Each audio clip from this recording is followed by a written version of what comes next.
Following the death of Iran's religious leader, United States President Donald Trump has signaled a willingness for discussions, even as the conflict in the Middle East continues to escalate significantly. President Trump estimates that the war against Iran could last up to 4 weeks. In a telephone interview with the British Daily Mail, he stated, "It was always a 4-week process. We assumed it would take about 4 weeks." Since Saturday, Israel and the United States have been conducting a joint military campaign against Iran. Their stated objectives include the destruction of Iran's nuclear capabilities, its missile arsenal, and the ultimate end of the current regime in Tehran.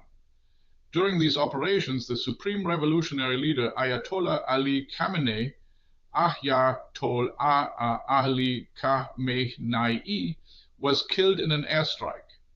In response, Iran has launched retaliatory strikes against Israel and targets in neighboring countries where United States forces are stationed. So far, 3 United States soldiers have been killed and 5 others wounded. President Trump honored them as great people.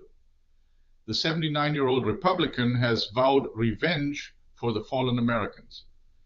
At the same time, Trump acknowledged that there would probably be further casualties among United States military personnel before the operation concludes. In a video message on Sunday, he declared, "But America will avenge their deaths and deliver the hardest blow to the terrorists who have declared war on civilization."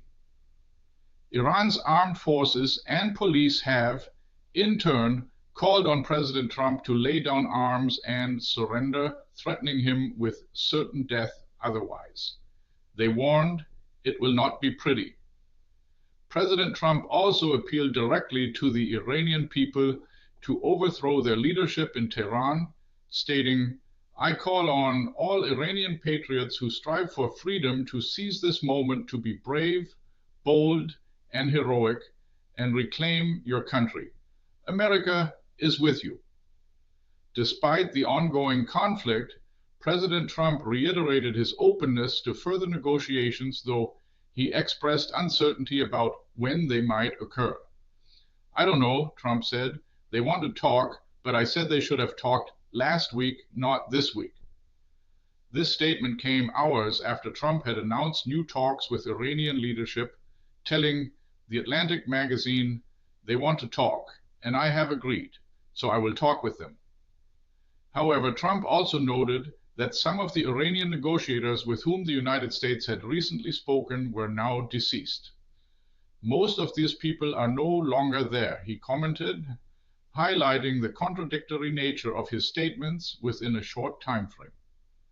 When questioned about whether the United States would extend its bombardments to support a potential uprising in Iran, Trump responded evasively, stating he would need to reassess the situation, calling it very dangerous.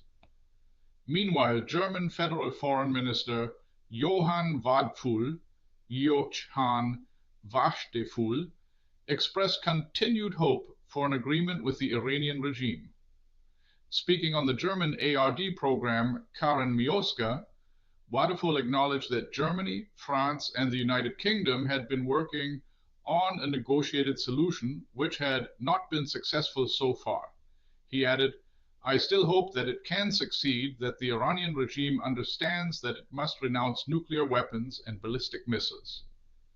Wadephul described the Mullah regime in Tehran as ruthless in its treatment of its own population, its support for radical Islamic organizations like Hezbollah, and Hamas, and its stated goal of destroying the state of Israel.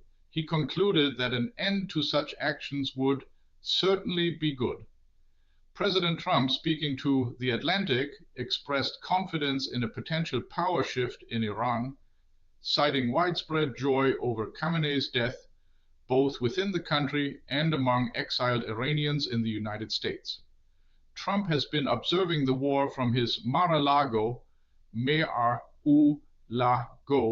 estate in Florida.